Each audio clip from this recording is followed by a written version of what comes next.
সাহস করে বৈধ একটা বিয়ে করলে মানুষ আপনাদেরকে বাঁকা চোখে তাকাবে, চরিত্র খারাপ হবে।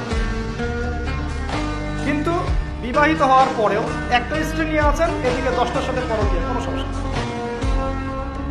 অথবা বিয়ে না করে আপনি 1000টা মেয়ের সাথে জেনা করছেন, বারে যাচ্ছেন, এই পতিতালয় যাচ্ছেন, ধনির দুলাল হলে ওখানে গিয়ে আবার খাচ্ছেন, মাদক খাচ্ছেন, সেক্স করে বাসায় ফিরছেন, কোনো সমস্যা নেই। কিন্তু আপনি যদি বলেন বাবা আমার বিয়েটা একটু তাড়াতাড়ি দিন, আমার আমার চাহিদা আছে, আমার বয়স হয়েছে 20-25 হয়ে গেছে, আমাকে বিয়ে দিন। এখন কিসের বয়স তোমার বিয়ে?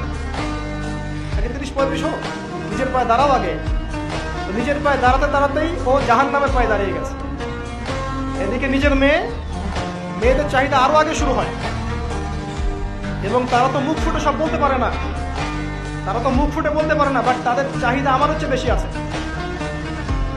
আপনি যেভাবে একটা মেয়েকে দেখে প্রলুব্ধ হন, একটা মেয়েও আপনাকে দেখে প্রলুব্ধ হয়। তারা বলতে পারে না, ভিতরে ভিতরে পাপ করতে পারে।